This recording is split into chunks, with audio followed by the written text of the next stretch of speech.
Assalamu alaikum warahmatullahi wabarakatuh. Akkam jirtu hordoftoota raadiyoo bagana kan dhuftan gara chaanala kooti. Warra chaanala kootii fi haarawaa taatanii subscribe godhaa maatii kootaadha.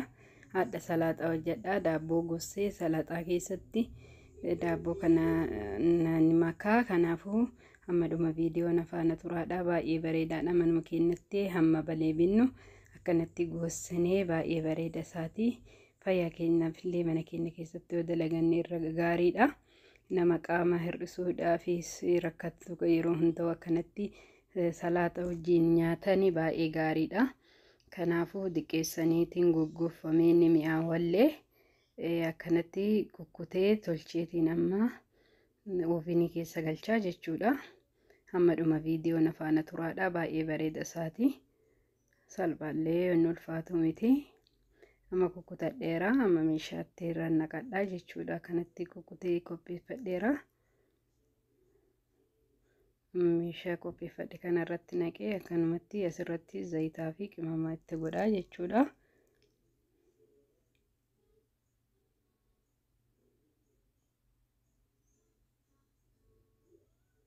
Zayita xiqqootti godhatti illee hin baay'isu. Xiqqoomatti godhaa jechuudha. Amma immoo baala dimbilaalaa fi barbaree kan gogaa jechuudha. Kan onnoo jedhame jechuudha. Kan hin bulloofne isatti godhaadha. Akkanatti itti godhee baay'ee mi'eessa waliin gaha jechuudha. Hunda isaa akkonnaa ga'uufi.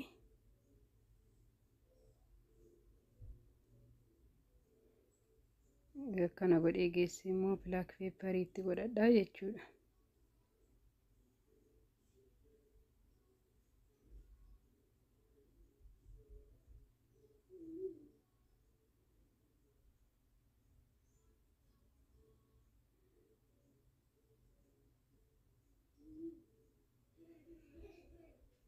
Akkasitti sirriitti waliin gaadheera. Amma nagosa daqiiqaa gadi 20-30tti. Kan ammoo amma salaaxa kana hojjedhaa. Salaanni kun baay'ee gaariidha. Baay'ee mi'aawallee fayyaa keenyaafis gaariidha. Orgaanikii illee baay'ee bareeda. Iddoo fayyadamtanii baay'ee gaariidha. Salaaxa immoo bifa garaagaraa of keessaa qaba. Tokkocha qofa miti. Ispinaachii qaba. Salaaxaa isuma dhugunnullee ni qaba. Akka saroomoo maal jedhamu biyya keenyatti isallee of keessaa qaba. Kanaafuu baay'ee bareedaadha. Xiqqoo gatiin isaallee mi'aawaadha kaanirra. Osoo ala jirru fayyadamnee baay'ee gaariidha. Yeroo hundaa ijoolleeffa baay'ee bareedaadha. Fayyadamaa isiniin jedha. Amma timaatima koo immoo kanatti kan keessaa miciraana keessaan fayyadamu qoola isaa qofa fayyadama.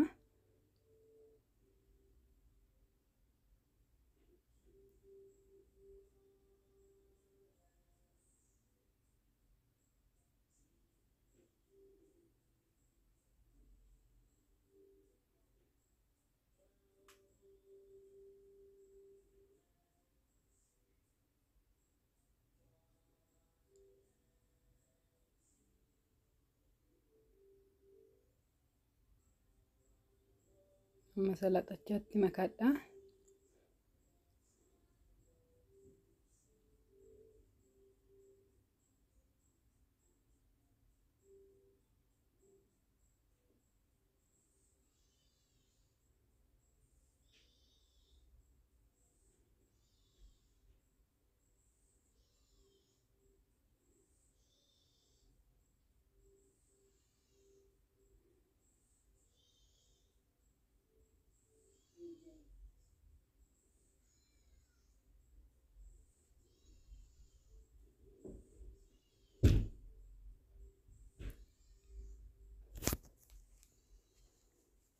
Amma immoo baala dimbilaalaa kan itti kukkutadhaa. Baay'ee mi'eessaa salaaxaa baay'ee namatti tolta.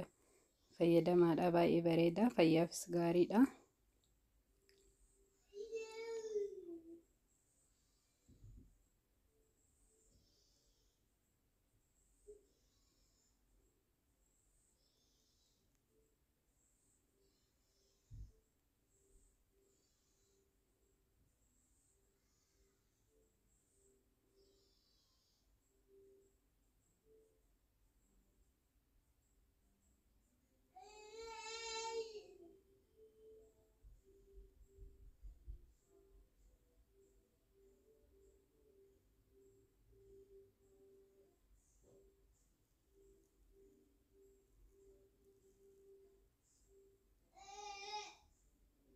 amma leemman kiyyaa nan cuuffadha.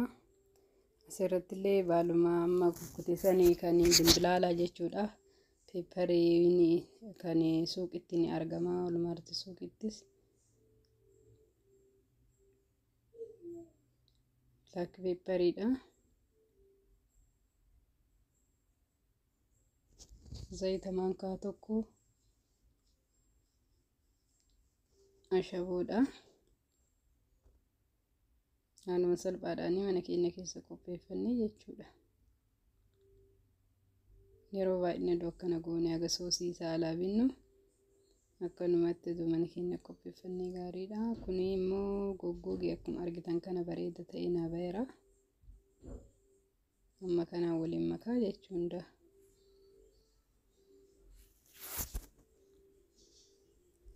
Amma kanatti waliin gahadha, waliin gahee geessee gariitti isaatti godhaa jechuudha.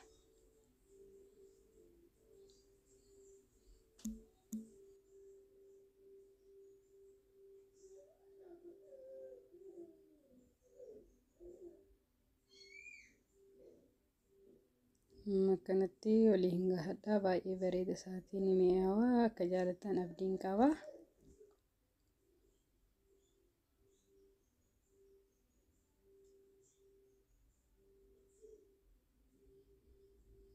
Baafannaa haaluma salphaadhaanii baay'ee bareeda. Akka yoo jaalattanii viidiyoo kana laayikii godhaadha. Fayyaa keenyaafis baay'ee gaariidha.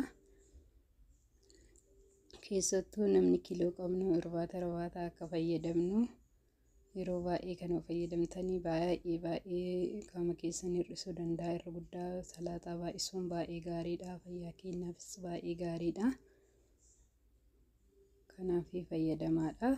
Jijjiirama guddaa argitanii isiniin jedha. Nagaan naa turaa. Viidiyoo biraatiin hamma walitti deebinutti hundi keessanuu bakka jirtanitti nagaan naa turaa. Yoo jaalattan laayik sheerii godhaadha. Nagaatti.